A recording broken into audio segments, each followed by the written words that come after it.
Hello guys, this is Josh and welcome back to another installment of the Super Hostile How-To Guide. And in this episode I'm showing you how to get the orange wool and beat the rest of the Lower Mines dungeon. Some loot to get out of the area. I set up a few farms in here and I'll show you how to get the farms in the next episode.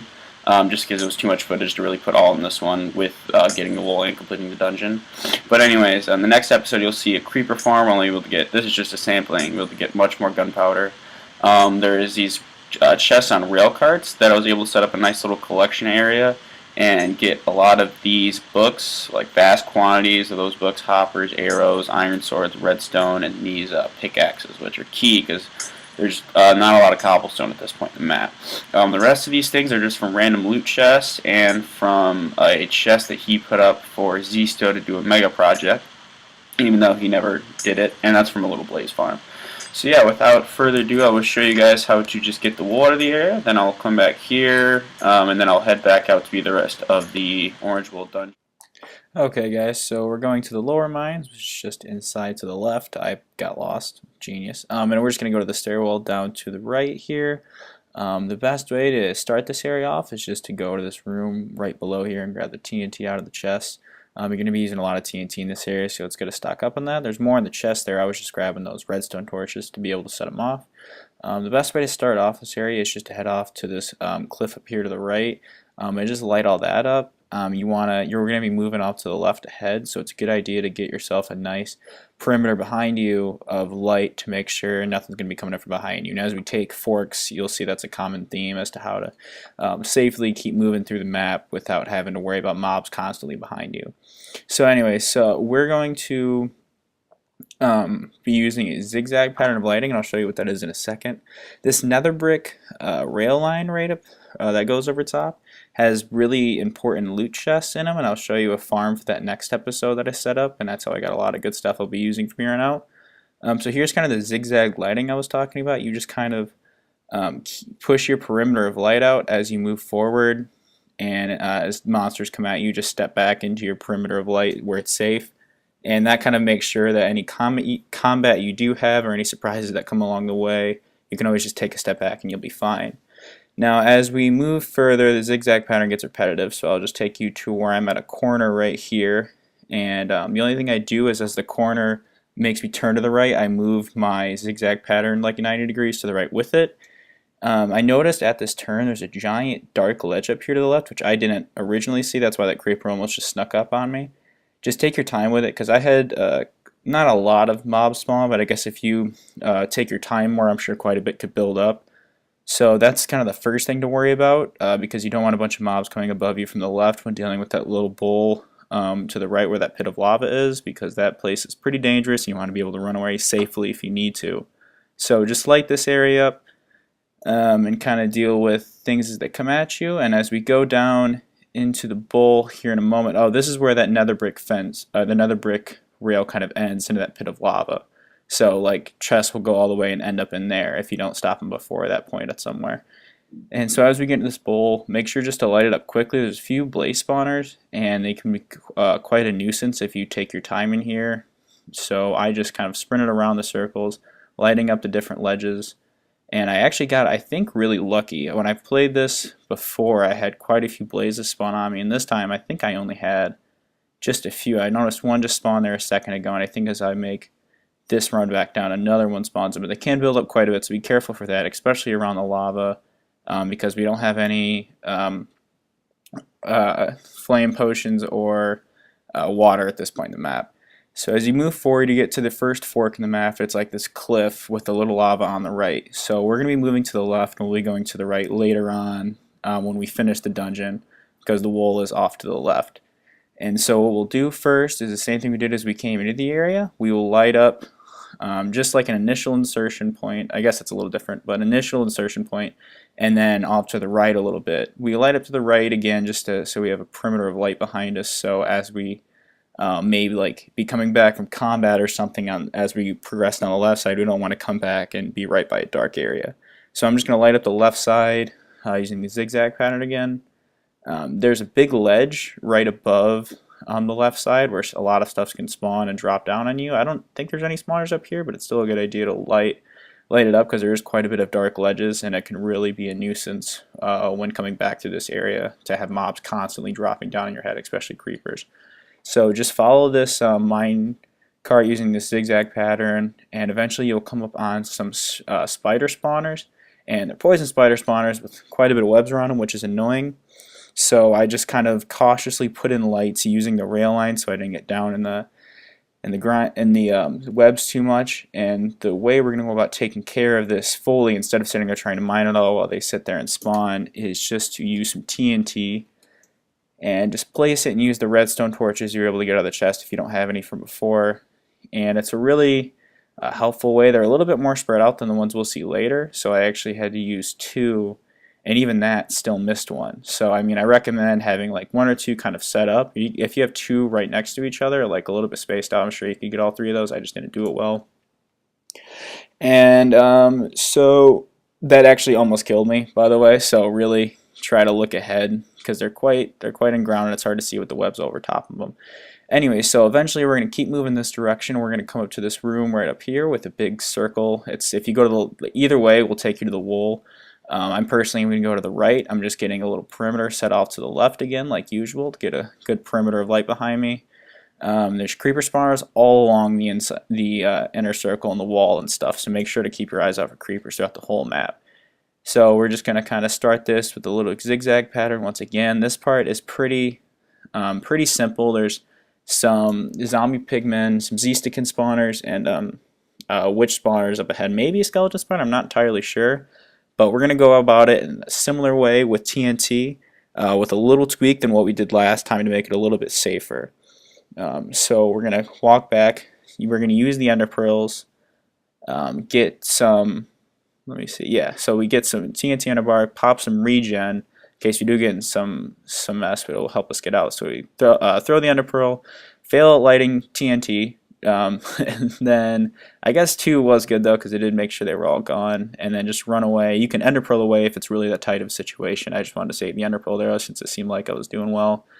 I just was able to kill the remaining enemies, and then that even helped reveal some cobblestone, which is great, and that's the best way to handle it. So as you progress further, you get to this corner where the wool is, and I was trying to go the front way, and I was not having a lot of luck. So the best way I found is just to get through this wall, because it's a big U-style area, like it's a U-shaped cave, and there's a lot of creeper spawners right on the other side, and they're just a pain to deal with. If you can see all the XP.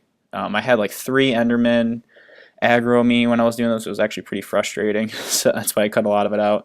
But yeah, as you come into this room, just kind of light up the walls first and really move quickly because there are quite a bit of spawners. Not an insane amount, not stuff, you know, it's still early in the map, but definitely enough where you're this low on armor where a creeper blast or 2 could really put a big dent in your health, and just a skeleton shot could take you out. And so, oh yeah, look for creeper spawner right there. And they're definitely like right around the entrance, and they're scattered around all the walls and around the back sides. That's why you'll see me lighting up the sides first. And I could have extended that out a little further to give myself a better perimeter so I wouldn't have it be so close, but the creepers kind of kept pushing me back. But if that was something, I think if I would do this again, that's something I would change. It would definitely just be extend the light back there more so I wasn't constantly fighting enemies. There's 3 blaze spawners in this area you have to look out for. There's one underneath the wool, there's one behind the wool, and there's one on the cobblestone wall pillar, the cobblestone fence pillar, like just to the left of it. So the first thing I'm going to do, I actually wasn't aware where they all were. I knew there was one here, and then I saw one pop up, then one of those blazes pop up to the left. So I knew there was also one over there. The last one I won't take out in this episode, but I actually ended up making a small blaze farm out of it, so I can show you that later. But yeah, just try to take your time. Creepers are going to blow up on you. Sometimes you can't really avoid it. There's quite a bit of spawners. You just got to make sure you try to be safe while you're doing it. Break that blaze spawner, and just kind of after you kind of advance to the wool, circumnavigate around the wool because you want to make sure it's safe everywhere, or that you're not going to get assaulted. Like after you break in, get the wool out of there. I got lucky and I found that one creeper spawner. I saw a little flare of flame pop out. So just keep your eyes out for that. Sometimes you can see him through the wall pretty easily. I actually had trouble with this particular guy. Oh, not that guy. I actually looked for the other blaze spawner because I knew there was a third, and I thought it might have been under here. Creeper almost blows up, so I don't recommend doing that. To be honest, that was one of more of my stupid mistakes. But yeah, I think at this point I run out of arrows, but it's pretty safe once you do that you can just get up in here and take this last wool even with that last spawner still in spot. So anyways, I was able to pretty easily grab the wool. I come back and I placed the wool, and then I will continue to show you the rest of the dungeon. There's my two wools together. And so anyways, I went off to the stairwell and I went down the left side. This play is actually really rather unimportant, but I feel like it's right there. It's very inviting, so a lot of people take it. So I want to show you what's down here. Oh, actually, the initial way is pretty important because you come into this room of lava and there's a loot chest in here with a sharpness 4 sword and some feather falling boots that are pretty awesome. As for the rest of the way, you can kind of get into the lower mines area, but it's kind of a pain, and I'll show you why it is later. For that hallway, there's a hallway behind us that we'll take in a second. But yeah, this loot chest right here, quite a bit of good stuff. Ender pearl, cookies, because those are always so wildly valuable. And the feather falling boots are actually really good. They're unbreaking 4, feather falling 4, so you can't even make them. And yeah, so just kind of build along the walls, make your walkway a little bit safer, because even though there's no mobs, it's still, you can misstep or something, and I always like to be more cautious, especially around lava. You don't want to lose all your stuff to a stupid mistake. So we push through here, and it's not too hard. There's no spawners or anything like that, just general darkness. And as we come out into here, this is actually a little lava river, I guess, in the middle, and we'll come at it from the other side later. I just wanted to get down to the bottom of the staircase. This room is actually not something worth conquering. I couldn't find any loot or anything necessary. We're gonna end up coming from across the way. There's a wraith spawner over there for skeletons and a blaze spawner over there. So we're gonna come from that way, and so we don't have to deal with those things, to be honest. So we come back to the original fork where the cliff was, and we're gonna go to the right instead of the left this time. And this way will lead us to across the canyon. It's actually kind of a long route, but we'll use the same sort of zigzag pattern. There's a lot of coal in here. If you start to run out of torches, there's plenty of coal to pick up. And those chests that he drops as loot chests. This is me getting the first iron ingot of the game. I was just excited. I was pretty happy. I want to show you I didn't cheat it in or anything. So yeah, I just kept doing the zigzag pattern. It widens up a little bit, which makes it tough. But as long as you keep that perimeter, it should be easy. As the rail line is about to end, you get in this little room, and there's a wraith spawner in here for skeletons. I think, yeah, wraiths. And their bows are so annoying, so really be careful. Just get light in. Once one spawn in, try to run away, try to get out of the area, even though I think they're wide spawners. I'm knowing Vix, his custom spawners generally are wide area spawners. But their boots are projectile protection 5, that's why you'll notice they'll take a hit or two, but they are feather falling 10, so if they drop them, definitely pick them up. They're not terrible boots to have, even though they generally have low durability. And just really watch their punch bows are punch something crazy, and they really shoot you back quite a ways. So be careful that you don't get launched off the canyon there, and that's why you want to make sure they don't build up, because if they build up on you, they can really push you a far away. So anyways, as I start to light up the area, I go off to the left, where this is the opposite side of the lava river we were just at a little bit ago. And I'm just going to use the same zigzag. I don't know, all of his linear style dungeons, or parts that are linear, this is definitely the best way I found to go about it.